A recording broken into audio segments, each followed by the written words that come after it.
Hello, I'm Hayley, and in this tutorial I'm going to show you how to animate a walk cycle without animating a walk cycle. Yeah, I know that sounds weird, but it is possible to make a character look like they're walking without actually making them walk. For this tutorial, I'm going to be using my animation program of choice, Clip Studio Paint EX, or X, however you pronounce it. And if you've never used this program before, or if you're not used to the animation side of things, I'm going to go through this step by step. So feel free to follow along if you'd like to learn how to animate a walk cycle. Well, sort of. Setting up a file for animation. Open Clip Studio Paint and select File, New, and select the animation option. This might seem a bit intimidating at first, but the only bits you need to pay attention to are the width and height and the frame rate. I have mine set to 920 by 1080, as this is the usual full HD preview settings for most video sharing sites, and I have the frame rate set to 24 frames per second. Depending on what and how you're animating, you can set the frame rate to whatever you like, as long as you export the video at the same frame rate. For this example, I'm keeping it at 24 frames per second. How to use keyframes. When you're in an animation layer, you can enable keyframes by pressing this button here. Don't worry if you press the button again and all your frames disappear. Once you have placed your keyframes, they won't be deleted and it acts as an on and off button. When your keyframes are turned off, you can edit the object on the layer as you wish. Next to the Add Keyframe button is a button called Keyframe Interpolation, which will determine how your animation will move. The three options are Hold Interpolation, which will show up as a yellow diamond on the timeline, Linear Interpolation, which is the green diamond, and Smooth Interpolation, which is a purple diamond. With Hold Interpolation, and to be honest, I very rarely use this one, but it does come in handy when you want to quickly snap from one pose to another. I also use this in my animations when I want to zoom in without a panning shot. With Linear Interpolation, I mainly use this one for when I want a character or object to move in a straight line from one point to another. I find this option works best with a scrolling background or a mechanical object like a conveyor belt, for example. Smooth Interpolation, and this is the one I use the most because it's got a bouncy easing in effect that makes it look slightly more natural than the other two keyframe options. Now, when selecting an object in the keyframe settings, you'll notice that there's a little plus sign in the middle of it. That's the anchor point of your object. That basically means that this is where your object will move from. So if you want your object to spin in a circle, make sure that this plus sign is in the middle of your object. And if you want it to move from a certain point, say if I wanted this star to fall on its side, I'd move the plus sign to this corner area here. This especially comes in handy if you want to animate something like arms or legs, where the anchor point is at the elbow or at the wrist. Scrolling the background. Once you know the basics of how to use the keyframes, it's time to put them into practice. For the first part of the animation, you'll need a background. It's best to have a background that scrolls, or at least one that's wider than it is tall. For my example, I copy-pasted and flipped it horizontally to make it longer. It doesn't have to loop perfectly, but this is just a practice example. Now save this image as a PNG and import it to your animation workspace. You do this by selecting the animation folder you want the background to go in, click File, Import, Image, and select the background, and it will appear in the folder. To make it show up on the canvas, right-click on the first frame and select the name of your file. To set up the background, drag the image to the right and make sure the image fits inside the blue square. Think of this like the viewfinder of a camera. Anything outside of this square won't be visible when it's exported, so keep that in mind. To add a character, click on the New Animation Folder button and make sure the layer is above the background folder. Name the folder Character and press the New Animation Cell button. You only need to make one drawing for this effect to work. I'm drawing a very simple character for this example, but you can make yours as simple or as complex as you like. Now to make the background scroll. Hide your character layer by pressing this eyeball icon in the left-hand side of the character folder. Select the background folder, click the Enable Keyframes button, and select Linear Interpolation.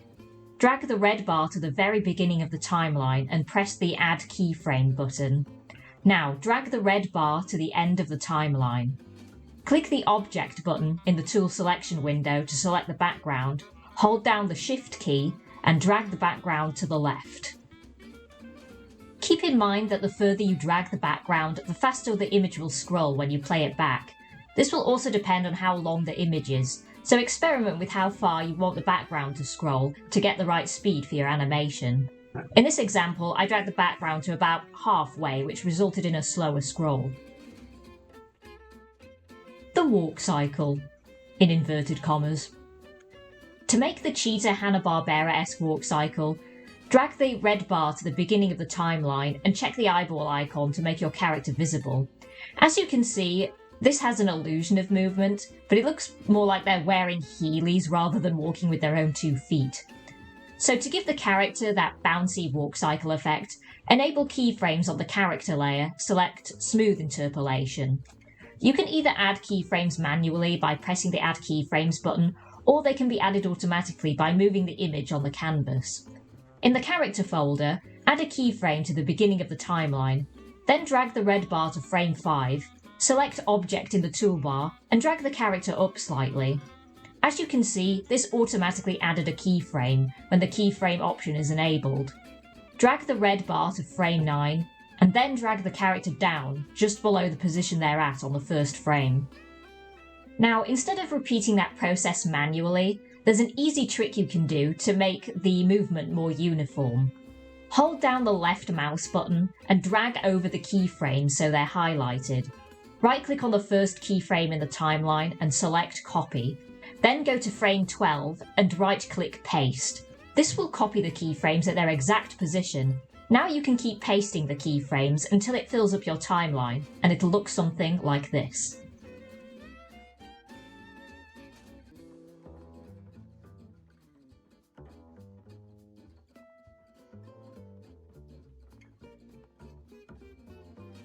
Secondary movement.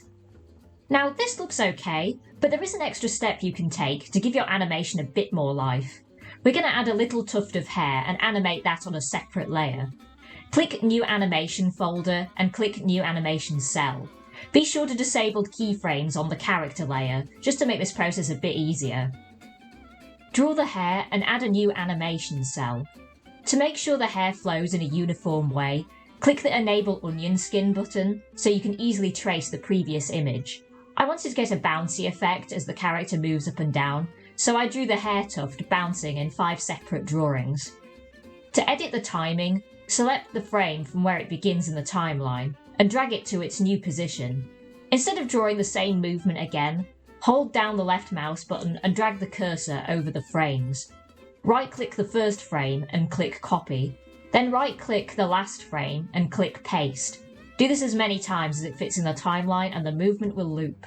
An added benefit when you colour the frames is that the colour will be copy-pasted too, so you don't have to colour every single frame.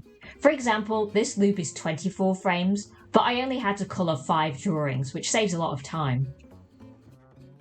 Speaking of time saving with copy and pasting, you may have noticed a problem when I turned the keyframes back on the character layer. The character bounces, but the hair stays in the same place. Luckily, you don't have to manually place the keyframes on the hair layer. All you have to do is enable keyframes on the hair layer, select the keyframes from the character layer, and paste them into the hair layer, like this, and it'll automatically match the movement of the character.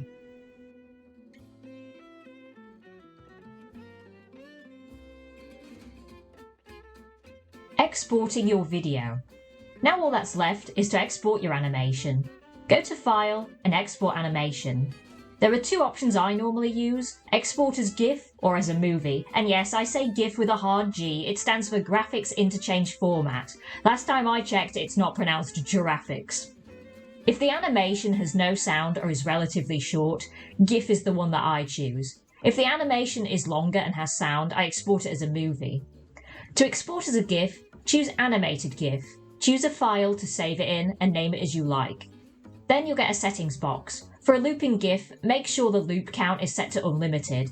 As for the frame rate, you can set it to however you like for a GIF image. Experiment with this section to whatever look you like best. I'm sticking with 24 frames per second just for this example. To export as a video, click Movie, choose a file to save it in, and name it and save it as either an MP4 or an AVI file, whichever you wish. I saved mine as an MP4. An export settings box will pop up. Although I haven't used any 2D camera effects in this tutorial, I like to keep that option checked just in case. I also keep the width and height the same. Regarding frame rate, when exporting a video, it's best to keep it as the same frames per second that you animated in. Say if you were animated in 12 frames per second, but you exported the video in 24 frames, it wouldn't export as you see it in the program and the timing would be off. But if you want to change the frame rate in the program, go to Animation, Timeline, and change frame rate before you export the video. Make sure that both the frame rate in the program and in the export settings are the exact same number.